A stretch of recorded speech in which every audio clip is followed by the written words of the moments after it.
एकवीरा माते की जय. आज आम्ही चाललेलो लोणवल्याला, ते पण आईच्या दारी, ते पण 1 वर्षानंतर.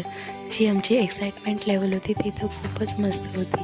तेव्हाच एवढ्या टायमात आम्ही पोचलो लोणवल्याला, ते पण आई माऊलीचा उदू उदू बोलत बोलत. आणि पोचल्यानंतर आम्ही थोडा चाय नाश्ता केला आणि मग पुढे निघालो. तेवढ्यात आम्हाला मामी आणि रितू पण आम्हाला जॉईन झाले.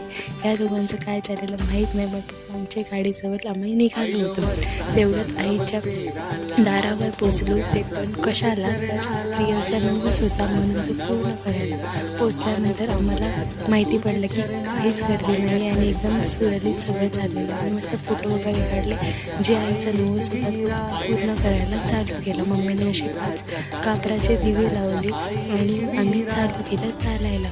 चालता चालता एवढे चांगलं वाटत होतं, कारण गर्दीच नव्हती आणि आम्हाला खूप प्रसन्न वाटत होतं. मस्त हवा वगैरे पण सुटलेली. आम्ही खूप एन्जॉय करत चालत होतो.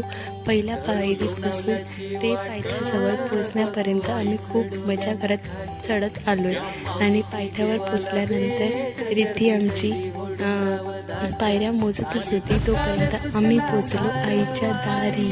आईच्या दारात पोचल्यानंतर जी मोमेंट होता आमची, आम्हाला शब्दात सुद्धा सांगू नाही शकत काय वाटत होतं. एवढं छान दर्शन झालं, ते पण कोण नसताना. एकदम भारी वाटत होतं. जसंच आई मम्मीने आईला बोलल्याप्रमाणे प्रियलचा नवस आमच्या सोबत पूर्ण झालेला होता.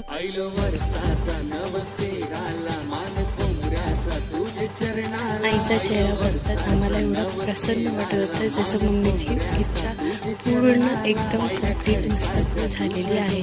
त्यात आम्हाला भेटली आईची आरती. आईची आरती इज द विटनेस्ड मुमेंट, की एवढ्या वर्षात आम्ही एवढ्या समोर आईची आरती कधीच पाहिली नव्हती. आणि त्यात पण आरती पप्पांच्या हातात देऊन आम्ही फॅमिलीनी पूर्ण आईची आरती घेतली. आरती झाल्यानंतर आम्हाला एवढी मजा वाटली की खूप मजा येत होती, म्हणजे असं.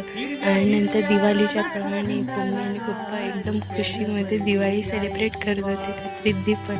सगळे आम्ही खूप एन्जॉय केलं, कारण फर्स्ट टाईम आम्ही दिवाळीत आईच्या दारात सेलिब्रेट केली होती. आणि त्यात पण नंतर last but not the least माझ्या मम्मीने आमच्या दोघांची पण नजर उतरली, कारण की तिला एवढं प्राऊड फील होत होतं, कारण एकीने रँक काढला आणि एक कॅबिन अटेंडंट झाली आहे. त्यामुळे त्याच्यानंतर आम्ही खूप सारे फोटोज काढले आणि खूप एन्जॉय केलं. आणि it's now time to go.